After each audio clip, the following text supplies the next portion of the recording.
Komisi D DPRD Kota Surabaya gelar rapat koordinasi bersama Dinas Pendidikan, Bapeko, Dinas Koperasi Pemerintah Kota Surabaya tentang evaluasi seragam sekolah, Senin, tanggal 6 Maret tahun 2022. Rapat koordinasi digelar di ruang rapat Komisi D DPRD Kota Surabaya, Jalan Yos Sudarso, Surabaya. Rapat dipimpin Ketua Komisi D Husnul Khotimah fraksi PDI Perjuangan dan Wakil Ketua Komisi D Ajeng Wirawati fraksi Gerindra. Serta beberapa anggota Komisi D DPRD Kota Surabaya. Usai rapat koordinasi tersebut media Lensa Parlemen menemui Wakil Ketua Komisi D Ajeng dan Herlina anggota Komisi D fraksi Gabungan Demokrat Nasdem. Menyatakan. Jadi total ada anggaran untuk siswa yang tidak mampu atau berapa kali disebut untuk siswa MPR yang kemudian besarannya antara kurang lebih 75 miliar ya di Dinas Pendidikan. Nah, adalah suatu niat baik dari pemerintah kota, wali kota untuk kemudian memberdayakan UMKM yang ada di kota Surabaya ini dengan melibatkan mereka untuk menjadi bagian yang menyediakan dari seragam untuk warga MPR itu, artinya dari warga untuk ke warga.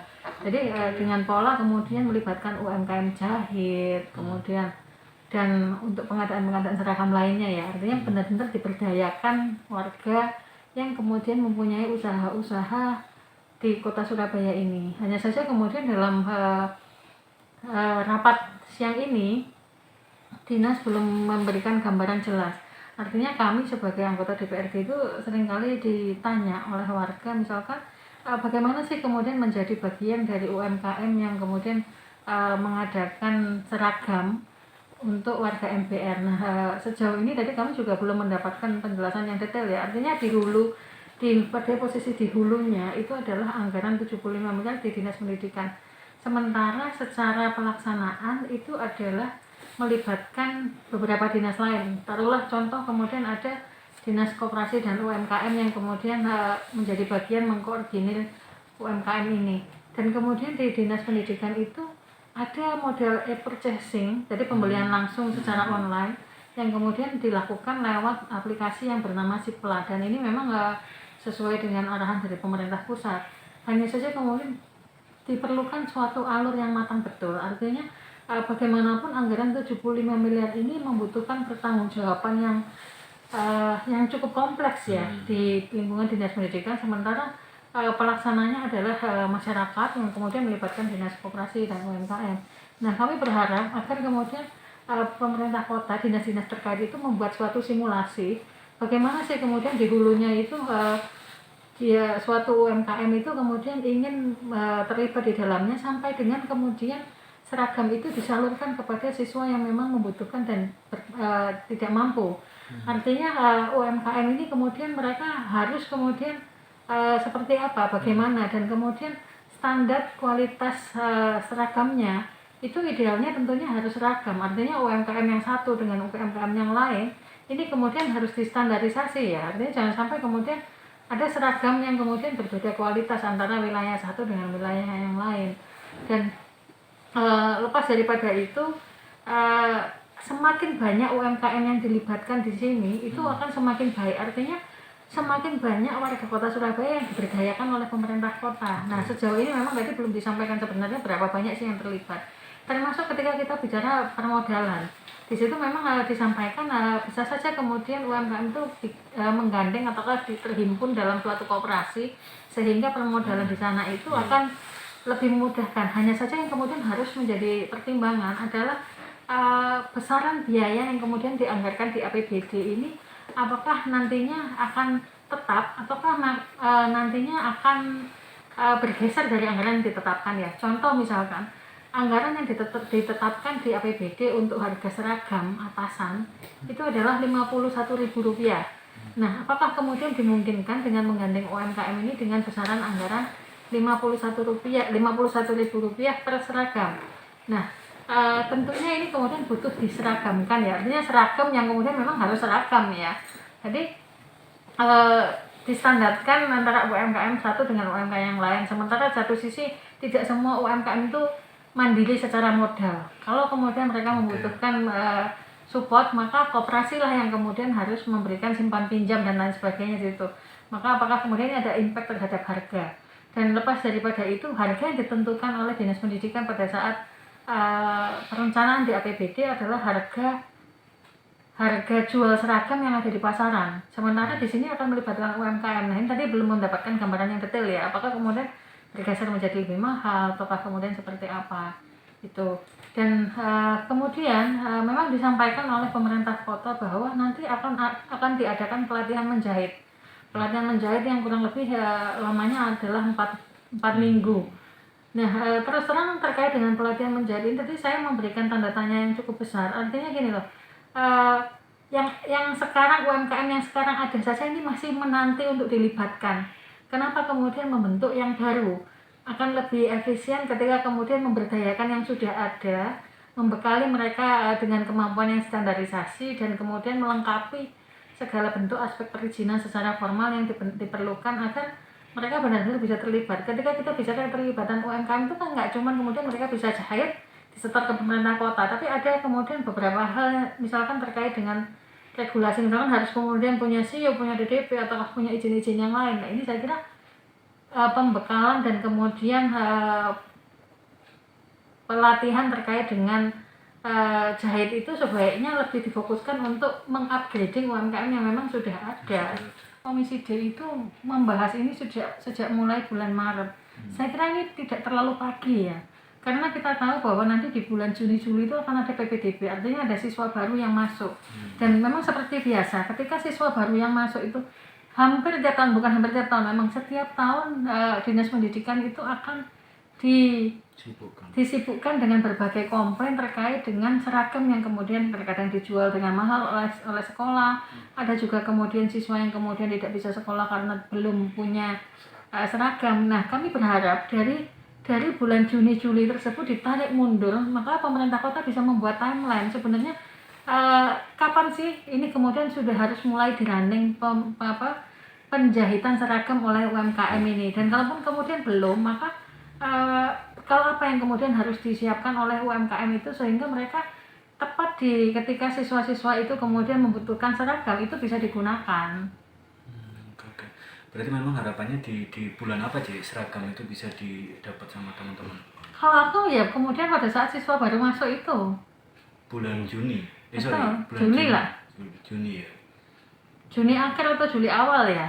Oke, itu harusnya memang siswa baru itu segera langsung dapat dan siswa lama juga harus segera dapat juga. Betul. Jadi terkait jumlah MPR itu kan dinamis ya, Ci. Ada nggak saran buat teman-teman OPD terkait yang memang itu artinya harus segera diparkirkan, berapa kebutuhannya, berapa aspek yang harus dipikirkan dan lain-lain gitu. Saya kira kemudian pemerintah kota itu sudah punya cut off ya, artinya jumlah MPR itu kemudian dikunci katakanlah per tanggal 31 Desember 2021, sehingga MPR yang kemudian diberikan adalah MPR yang kemudian ada di posisi tanggal tersebut. Kemudian ketika terkait dengan penambahan, saya kira data itu sangat dinamis, data itu selalu bergerak, artinya pemerintah kota bisa saja kemudian melakukan revisi anggaran, dan ini prinsipnya tidak perlu kemudian menunggu perubahan APBD. Revisi anggaran ini sangat dimungkinkan. Yang penting prinsipnya apa sih? Ketika siswa sekolah, mereka itu semua sudah bisa pakai seragam. Kita tidak lagi bicara kemudian ini sekolahnya online ataukah offline, tapi memang seragam itu merupakan kebutuhan mutlak untuk siswa yang akan sekolah nantinya. Oke. Terakhir aja, di 2021 kemarin sepak terjang dari teman-teman Dispendi dan mungkin dinas terkait seragam ini sudah maksimal atau belum? Saya mengatakan kalau kemudian di 2021 itu belum maksimal ya, artinya apa? Masih banyak komplain yang kita dengar di sana sini. Ada MPR yang kemudian sampai hari ini itu belum punya seragam, belum punya sepatu. Saya sendiri pun pernah menjumpai siswa yang kemudian tidak mampu, yang belum terdaftar sebagai MPR, tapi kemudian dia juga memang tidak mampu beli seragam maupun sepatu. Dan kemudian itu pun masih ditambah lagi kemudian penerimaan seragam yang cenderung terlambat untuk beberapa siswa ya. Artinya apa? Maka timeline itu mutlak dibutuhkan oleh kawan-kawan di pemerintah kota, sehingga nantinya kisah-kisah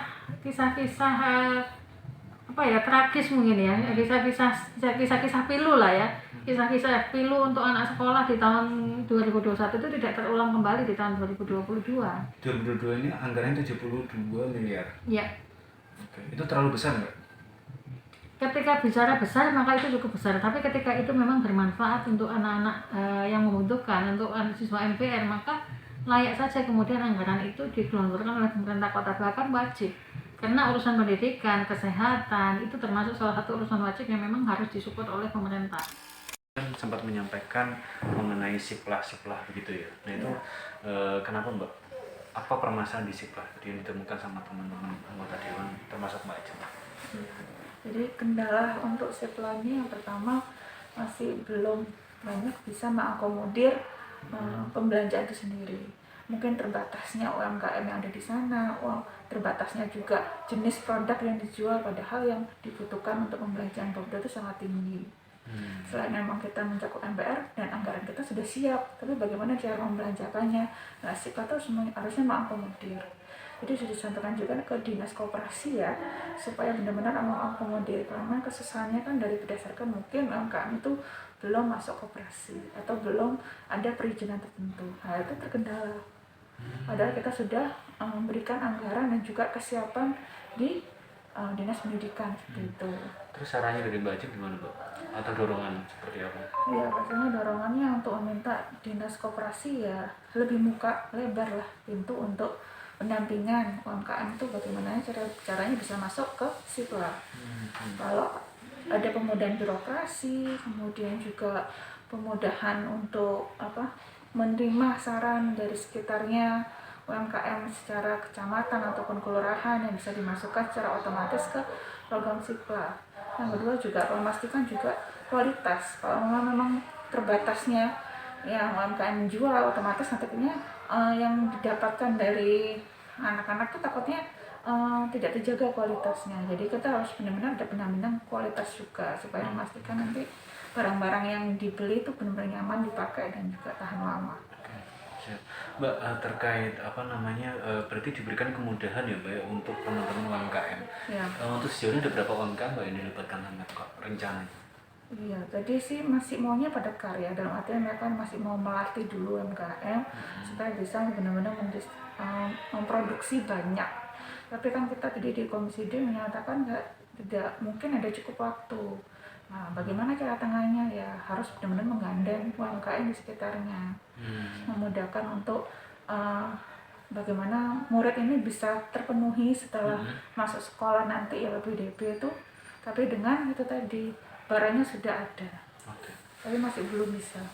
Diberitakan oleh Nur Afni, reporter Bambang Lensa Parlemen.